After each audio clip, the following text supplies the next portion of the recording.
Dear students, एक और centre of मास का बेटा क्वेश्चन देखिएगा। बड़ा पॉपुलर क्वेश्चन है। पॉपुलर का मतलब मेरा हमेशा ये होता है कि वो ऐसा क्वेश्चन जो इम्तहान में बार बार रिपीट होने का चांस रहता है। जैसा क्वेश्चन जो पिछले ईयर्स में बार बार रिपीट होता रहा है, ऐसे क्वेश्चंस को हम पॉपुलर क्वेश्चंस कहते हैं। तो बहुत बार रिपीटेड क्वेश्चन है। देखिए कहते क्या क्वेश्चन को एक बार ध्यान से पढ़ लें। A man of mass M, small M दे रखा है, stands at the left end of a uniform sled of length L। तो left end of a uniform sled पे वो खड़ा हुआ है आदमी। स्लेड मतलब एक लकड़ी का आप लट्ठा मान लीजिए, एक लकड़ी का प्लेटफॉर्म मानिए। तो ऐसे मान लीजिए, ऐसे क्वेश्चन में एक काम किया करो, जो मेरा अपना तरीका है कि आप एक ऐसे फ्रेम ऑफ रेफरेंस बना लिया करो। आप माना लो कि ऐसा सर आपने ये फ्रेम ऑफ रेफरेंस बना लिया, यानी यहां से चीजें काउंट करोगे। आपका मन हो ये आप इधर बना लो, आप मतलब ये वाला एंड इधर बना सकते हो, कोई फर्क नहीं पड़ता, बस एक आप फ्रेम ऑफ रेफरेंस बना लो।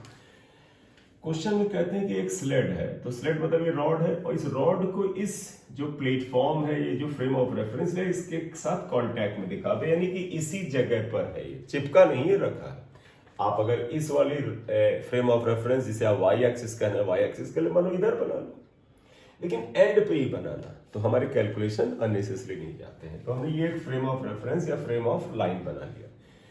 इस रॉड की लेंथ L है, इन्होंने दिया भाई इसकी लेंथ L है, इसका मास M है। देखिएगा मास M है, इस स्लेट का मास ये है, देखिएगा length L, mass capital M, इसका मास कैपिटल M है। और एक आदमी इसके लेफ्ट एंड पर, ये आदमी है बेटा, और ये लेफ्ट एंड पर है, इसका खुद का मास स्मॉल m है, इस लेफ्ट एंड पे खड़ा हुआ है। इसकी लेंथ तो L है, वो आपको पता है नहीं, यहां से यहां तक लेंथ L है, आप मेंशन कर दो लेकिन दिमाग में रखो यार। ये इन्होंने बताया। आप जानते हैं क्या कहते हैं? ये कहते हैं इस आदमी का मास जो M ये है, आप मानो ये दिखा दें कि भाई ये मास M है, इस आदमी का ये मास है, ठीक है, तो ये आदमी का मास हो गया। अब कहते हैं ये आदमी इस एंड से इस एंड तक वॉक करता है। The man then walks to the other end of the sled. जब ये इधर वॉक करेगा, तो आप खुद जानते हो, रियल लाइफ में भी आपको पता है कि अगर ये जमीन जो है ये फ्रिक्शनलेस है, तो फिर जब ये आदमी इधर की ओर जाएगा, तो ये लट्ठा जो है, स्लेड जो है, ये पीछे की ओर जाएगा। तो कहते हैं जब ये आदमी इस जगह पहुंच जाए, इस एंड पर, तो बताइए आप इसे A से लिखना चाहें, इसे B से लिखना चाहें लिख दे, इसे C से लिखना चाहें C लिख दे। तो जब ये आदमी इधर चला जाएगा, तो ये स्लेड कितना डिस्प्लेस हो जाएगा? तो मान लीजिए स्लेड यहां तक आ जाता है। Suppose sled is displaced by x, ये यहां आ गया। तो जब ये थोड़ा नीचे बना ले, डायग्राम थोड़ा बेहतर बन जाएगा। देखो suppose when the man reaches to the other end, बेटा ये एंड यहां पर था, ये यहां आ गया, आपको शो कर रहा हूं B डैश मान लीजिए, यानी ये यहां तक आ गया। तो इसका मतलब sled is displaced by x। सिर्फ यही डिस्प्लेसमेंट x नहीं हुआ बेटा, आप देखिएगा तो ये भी तो डिस्प्लेसमेंट x ही हो गया ना, बात तो एक ही है। तो सपोज sled is displaced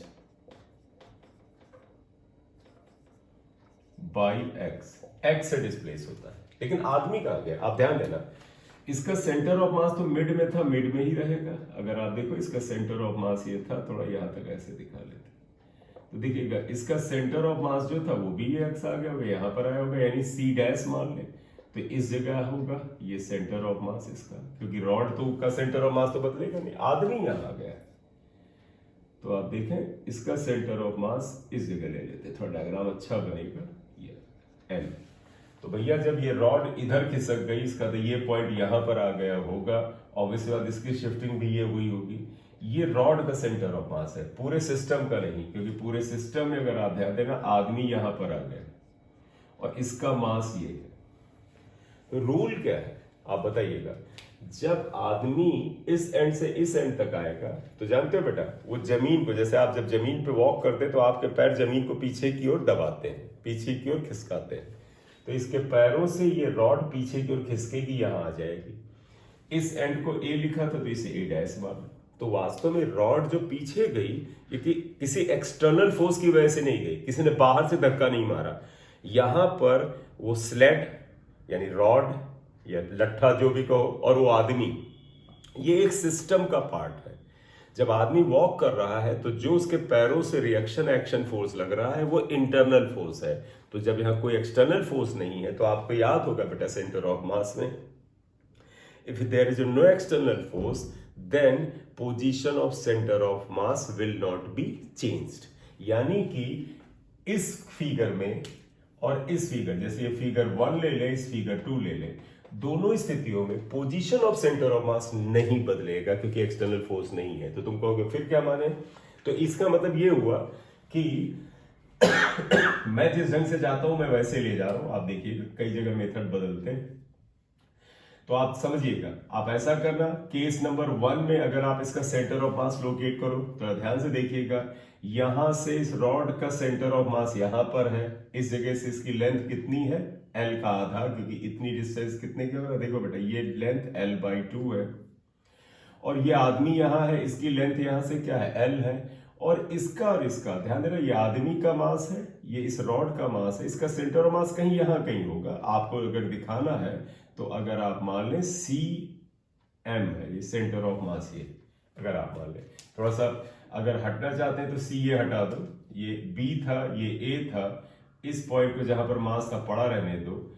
अगर पहली बार में सेंटर ऑफ मास मान ले C पे था, तो दूसरी स्थिति में सेंटर ऑफ मास जानते क्या होता है बेटा? सेंटर ऑफ मास उसी जगह पे रहना चाहिए। हम डायग्राम की क्लैरिटी पे नहीं जा रहे हैं, अगर आप डायग्राम को लेके बहुत ज्यादा चिपक मत जाइएगा। मतलब ये सेंटर ऑफ मास यही वहां इसका वापस होना चाहिए।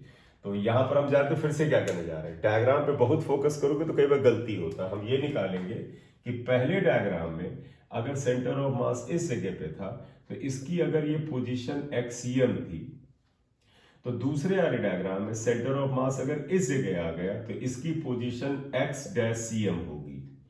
लेकिन इन दोनों की वैल्यू क्या होगी? सेम होगी, क्योंकि सेंटर ऑफ मास की पोजीशन बदलती नहीं है। ठीक है, तो आप यहां पे क्या लिखोगे? Since no external force is applied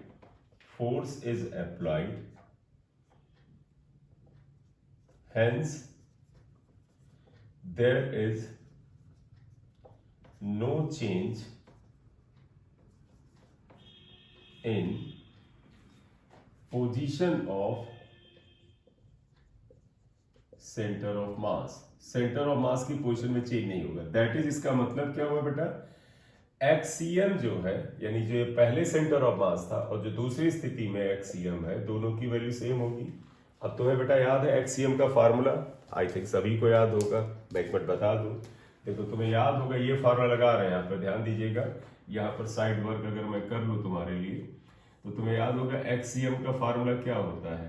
m1x1 plus m2x2 upon m1 plus m2, ये फार्मूला है। बोलिए आपत्ति है तो दर्ज कराएं, है ना बेटा? ये हुआ फार्मूला, इसे लगा रहा हूं, सावधानी बरतिएगा। ये आपका मन हो कि सर लेफ्ट में चीजें माइनस में लें तो कोई फायदा नहीं। देखो बेटा, ये भी माइनस, ये भी माइनस, तो हम केवल न्यूमेरिकल डेटा ले रहे हैं। यानी आप देखिएगा, मैं लिखूंगा आपको समझ में आएगा। देखो एक्सियम में लिखेंगे m1 का मतलब है इस आदमी का मास, और इस आदमी का मास क्या है? m। तो देखो m1 की जगह इस वाले फार्मूले के लिख ली तो m। तो आप देखिएगा एक्सियम के लिए m1 इस आदमी का मास m, x1 का मतलब यहां से इसकी दूरी और यहां से इसकी दूरी कितने के बराबर है? L के बराबर है। तो यहां x1 की जगह लिख दोगे L। ठीक है, इतना समझ गए?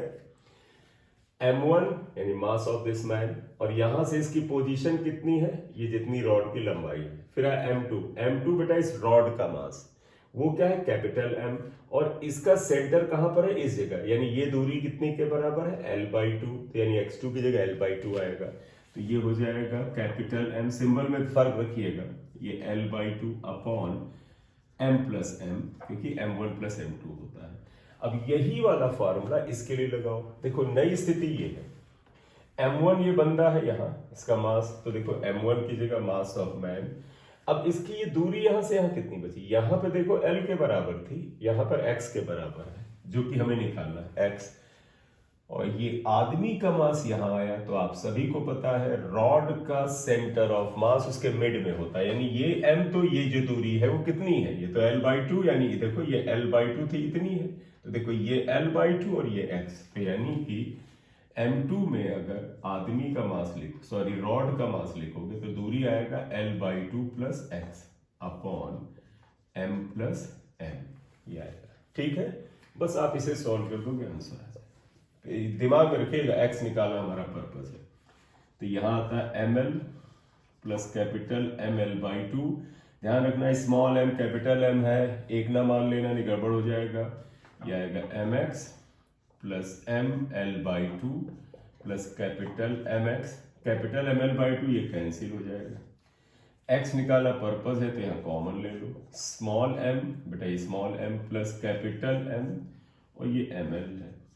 तो देयरफॉर देखिएगा एक्स यानी जो हमें निकाला था शिफ्टिंग बाय एक्स वो कितना आ रहा बेटा, देखो आया एम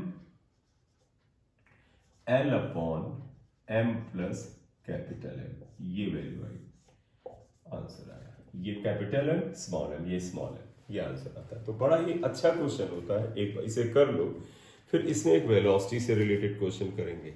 आप इसे कर लीजिए जल्दी से बेटा, ध्यान से पढ़िए। देखिए क्या है, अ man of mass m small m moves on a plank of mass capital M। बिल्कुल जैसे पिछला क्वेश्चन किया बिल्कुल सेम है, बस फर्क क्या था, पिछले में कहा था कि एक प्लैंक के ऊपर आदमी अगर चलता चलता दूसरे एंड पे आएगा तो प्लैंक कितना खिसक जाएगा, तो उन्होंने डिस्प्लेसमेंट पूछा था। यहाँ कुछ और पूछ रहे हैं, ये कहते हैं आदमी मास m का है, प्लैंक के ऊपर जिसका मास कैपिटल M है, अगर u वेलोसिटी से चले और ये velocity with respect to ground नहीं प्लैंक है, तो आप बताइएगा अगर आदमी प्लैंक के ऊपर आगे बढ़ेगा तो प्लैंक पीछे जाएगा, पीछे जाएगा तो उसकी कुछ वेलोसिटी होगी। हमें बताना है कि find out velocity of plank with respect to ground अगर वो इनिशियली रेस्ट में था। ठीक है, तो आप सोल्यूशन में आए, सोल्यूशन में देखिएगा शुरुआत में प्लैंक और आदमी दोनों रेस्ट में है, तो इसका मतलब है सिस्टम की सेंटर ऑफ मास की जो इनिशियली सेंटर ऑफ मास जो है वो रेस्ट में है।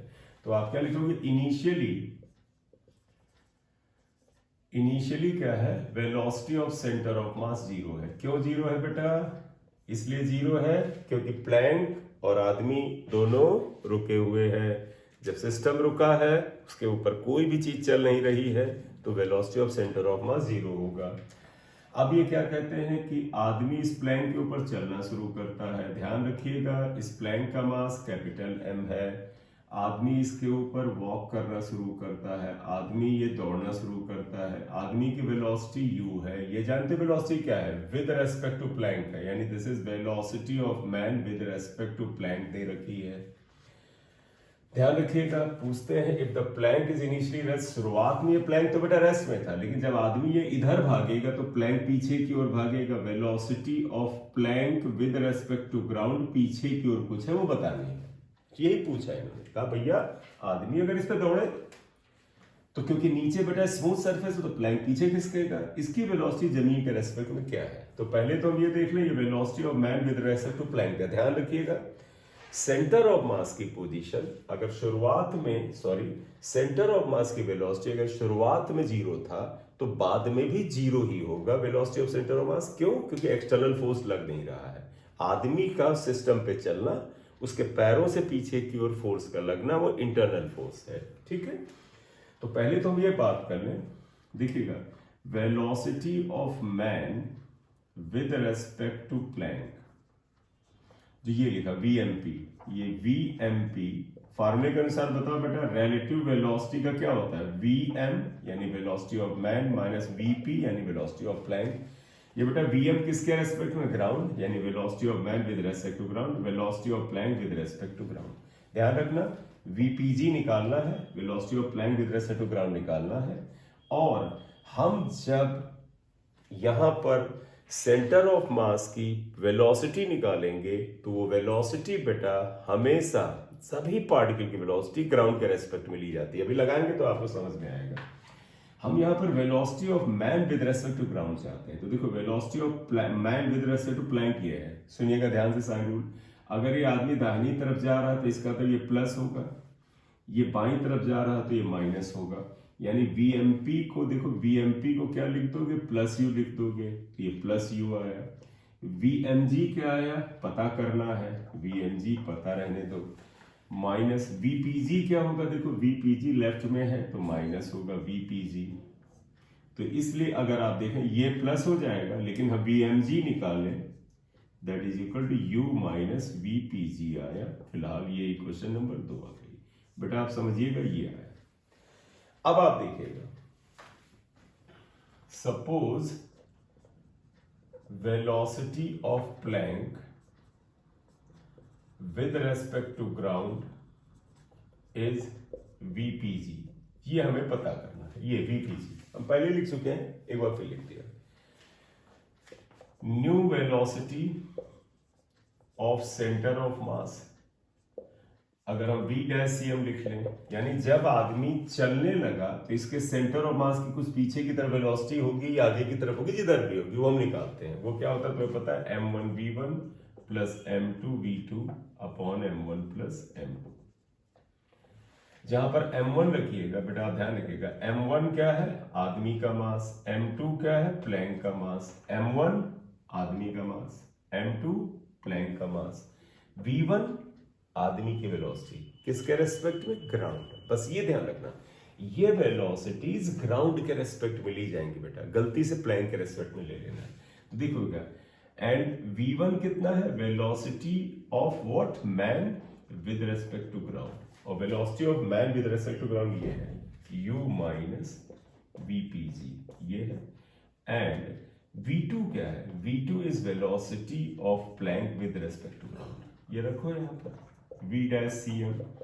देखो m1 इज m, v1 ये हो गया u minus vpg plus m2 is capital M, v2 कितना हुआ बेटा, vpg upon m1 plus m1, ये आया, ये इक्वेशन 3 आया। ध्यान रखिएगा, एक्सटर्नल फोर्स 0 है, इसका मतलब v डैश cm और ये जो आपका VCM है दोनों सेम होने चाहिए। Since F external equal to 0, बेटा एक्सटर्नल फोर्स 0 है, therefore V dash CM is equal to VCM, यानी V डैश CM 0 के बराबर होगा, यानी V dash CM is equal to क्या आएगा, 0 आएगा। क्लियर, रखते हैं एक बार बेटा से, आप लिख लो बेटा, स्क्रीनशॉट ले लो, फिर थोड़ा स्पेस बना के मैं सॉल्व कर देता हूँ। फाइनल निकल गया, देखो v डैश cm ये हमने फाइंड आउट किया है, ये vcm यानी इसके बराबर होगा, ये 0 था हमने 0 लिख दिया, v डैश cm की ये वैल्यू यहाँ डालेंगे बेटा, देखो ये वैल्यू यहाँ डालेंगे, यही करने जा रहे हैं। स्क्रीनशॉट ले लीजिए।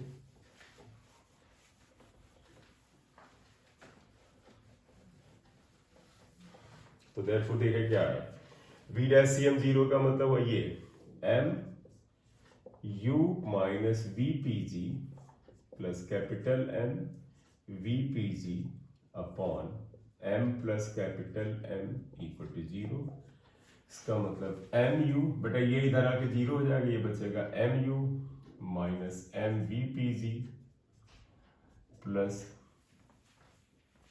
ये साइन नहीं लगाया हमने, देखो m vpg कितने के बराबर, देखो ये vpg, अच्छा माइनस लगाएंगे बेटा, फिर ध्यान देना यहाँ पे जो डायग्राम था अगर आपको याद हो, इसमें vpg लेफ्ट में था, vpg जो था वो माइनस में था, तो इस जगह पर vpg को माइनस में लिख लो, नहीं तो फिर मिस्टेक होगा, यहाँ माइनस में लिखना पड़ेगा vpg। तो देखो ये माइनस vpg, ये माइनस, तो आप देखिएगा minus capital M equal to 0। ध्यान रखिएगा vpg निकालना, तो ये दोनों राइट में ले जाओ, mu अपॉन vpg कॉमन ले लो, small m plus capital M आएगा, यानी velocity of plank with respect to ground आएगा mu upon small m plus capital M, ये आंसर है। ठीक, इंपॉर्टेंट क्वेश्चन होता है, ध्यान से करना होता है, एक बार इसे लिख लो बेटा, इससे एक न्यूमेरिकल बेस, ये देखो सिंबॉलिक था, सिंबल्स थे, एक न्यूमेरिकल बेस क्वेश्चन इसमें कराते हैं, इसे ध्यान से लिख लो, बड़ा इंपॉर्टेंट क्वेश्चन है। ठीक है, लिखो।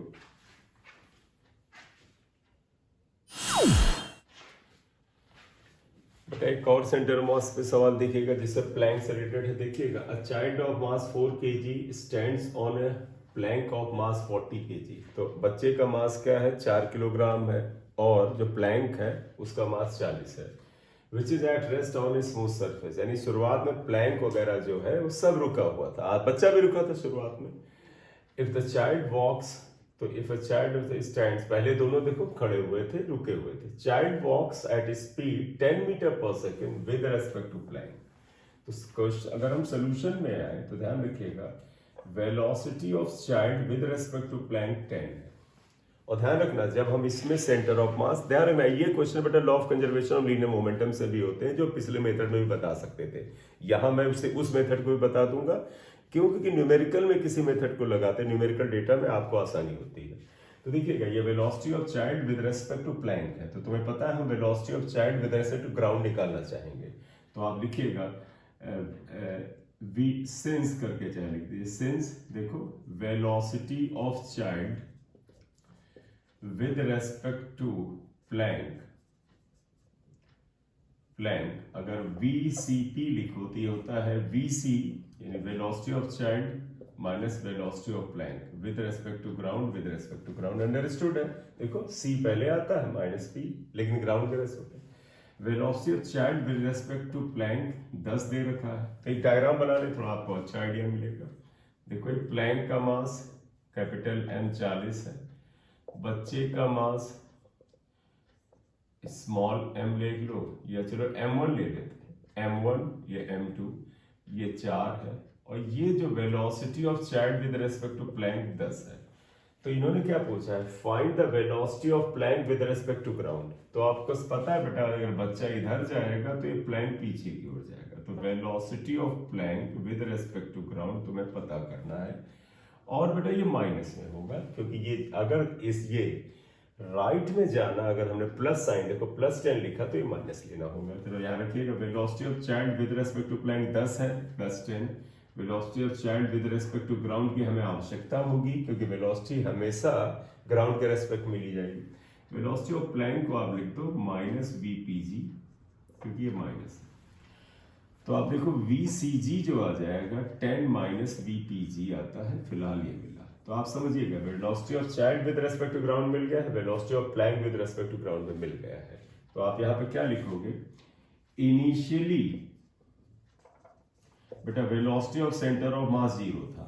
क्यों 0 था बताएं सभी बच्चे, वेलोसिटी ऑफ सेंटर ऑफ मास इसलिए 0 था क्योंकि बच्चा भी रुका हुआ था, क्वेश्चन में पढ़ लो, प्लैंक भी रुका हुआ था। अब जब आदमी चलेगा, बच्चा चलेगा तो प्लैंक भी चलेगा, सेंटर ऑफ मास की वेलोसिटी निकालो, वो भी 0 होनी चाहिए। क्यों बेटा, क्योंकि एक्सटर्नल फोर्स 0 है। तो आप लिखोगे फाइनली V'(CM) अगर आप निकालें तो बेटा वही formula M1V1 plus M2V2 upon M1 plus M2, जहां पर V1 V2 क्या है इसे इक्वेशन 2 लिख लो। देखिएगा तो M1 क्या हुआ, मास ऑफ चाइल्ड 10, M2 क्या हुआ, मास ये 40, V1 क्या हुआ बेटा, velocity of child with respect to ground, और velocity of child with respect to ground 10 - VPG है, ये 10 - VPG है। ये है, एक बार चेक कर लें कि हमने साइन रूल लगाया था, हाँ ये लगा दिया था, ये आएगा। एंड V2 क्या है बेटा, आप ध्यान रखिएगा V2 जिसका ये मास है, किसका मास था देखो M2 प्लैंक का, तो ये वेलोसिटी ऑफ प्लैंक है, velocity of plank with respect to ground left में था तो माइनस लिख देना। अब आप इक्वेशन 2 में ये वैल्यू रखें तो V'(CM) कितना आ जाएगा, M1 मतलब 10, V1 मतलब 10 - VPG, M2 मतलब 40 माइनस VPG अपॉन, ये -VPG है बेटा, अपॉन ये कितना है 10 + 40, ये आया। ये फिलहाल आइए इसको थोड़ा सा ऐसे +40 इंटू -VPG, ये आया, ठीक। बट आप ध्यान रखिएगा, बट V'(CM) भी 0 आएगा। क्यों बेटा, क्योंकि इनिशियली VCM 0 था, तो फाइनली भी 0 होगा। क्यों बेटा, सिंस F एक्सटर्नल 0 है, एक्सटर्नल फोर्स बेटा नहीं लग रहा है, बार बार बता रहे हैं, वैसे रिपीट करने की आवश्यकता नहीं। तो इसका मतलब इस चीज को हम 0 लिख सकते हैं, तो इसको यहां ब्रैकेट लगा लीजिएगा। तो देयरफॉर क्या बना बेटा, ये इक्वेशन लिखें 0 = 10, मास गलत लग गए, मास ऑफ द बॉय क्या है, चाइल्ड 4 है बेटा। चलो एक मिनट देखिएगा बेटा गलती ना हो, मास ऑफ द चाइल्ड 4 है, तो ये 4 होगा, यहाँ मिस्टेक हो जाएगा, आंसर बाद में गड़बड़ा जाएगा, ठीक। तो देखो ये क्या आ जाता है 4 10 - VPG प्लस 40 -VPG, या सीधे -40 VPG कर अपॉन 50,